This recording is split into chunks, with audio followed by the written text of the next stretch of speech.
Salah satu syarat menjadi negara besar adalah memiliki kekuatan uang atau currency domination. Setelah Bretton Woods Conference di tahun 1944, disetujui salah satunya menyatakan bahwa dolar adalah world currency. Terbukti hingga saat ini 65% perdagangan dunia menggunakan dolar. Kemudian 20% transaksi dunia menggunakan euro. Dolar dan euro jika digabungkan merupakan 85% transaksi keuangan dunia. Dan sebagai pengingat, Eropa plus Amerika adalah negara pemenang Perang Dunia Kedua. Yuan Cina sekarang berusaha mencari jalan agar bisa menyaingi dolar, tapi masih jauh. Transaksi dunia yang menggunakan yuan hanya 1,7%. Walaupun barangnya Cina menguasai 60%, tetapi transaksinya yuan hanya menggunakan 1,7%. Apa kesulitan yuan Cina untuk mendominasi? Ini sebenarnya karena devisa Cina masih menggunakan dolar sebagai cadangannya. Karena itu Cina ingin menguasai cadangan emas atau metal berharga dunia. Karena cadangan yang laku di dunia internasional selain dolar adalah logam mulia. Saat ini tercatat devisa Cina angkanya 3 triliun dolar. Sementara Indonesia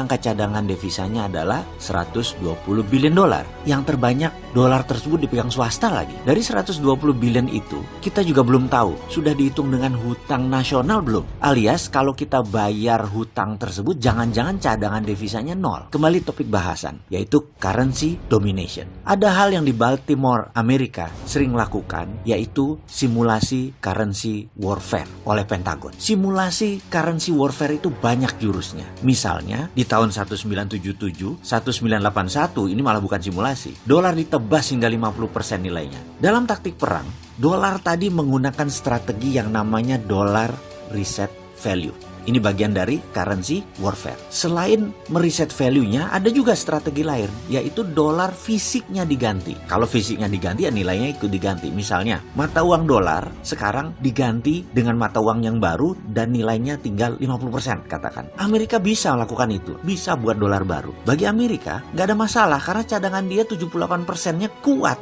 untuk mencetak uang baru. Dicoba misalnya, dolar lama nilainya menjadi setengah dolar baru. Itu simulasi reset value 50%. Apa yang terjadi kalau dolar di reset 50%? Ya brodol, aset 120 billion jadi setengah nilainya.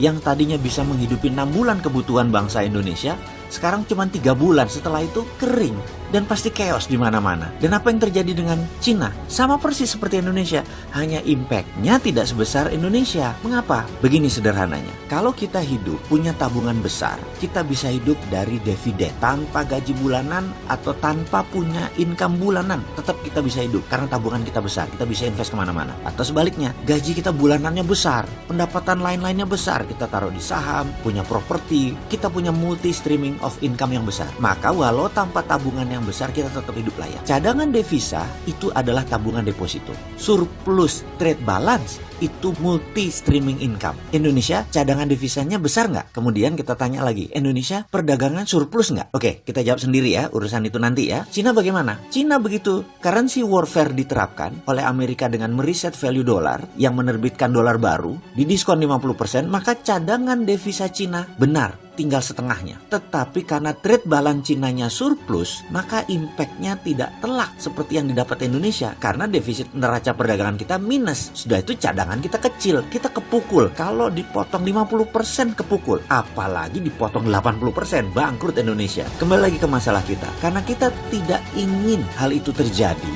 maka kita harus punya simulasi sendiri terhadap kekuatan currency kita. Kalau nggak, kita kejedot. Jadi kita Indonesia ini juga harus melakukan rupiah currency warfare untuk mengantisipasi apa yang terjadi kalau negara lain melakukan currency warfare terhadap Indonesia. Jadi secara pribadi saya sudah tahu solusinya bagaimana jika currency warfare dijalankan oleh Amerika terutama. Karena ke depan kalau Amerika melakukan currency warfare, Indonesia harus tetap selamat. Kalau hal ini tidak dijalankan atau tidak disiapkan, maka Indonesia bisa terpecah. NKRI bisa bubar, masyarakat bisa chaos, terjadi konflik horizontal. Indonesia bisa masuk negara gagal. Bener deh, sekali lagi, counter strategi currency warfare harus sudah disiapkan. Dan apa susahnya sih manggil saya ke istana? Walau Sontoloyo begini kan saya NKRI garis lurus. Kasihan ya, saya ngarep banget ketemu ke istana ngomongin negara.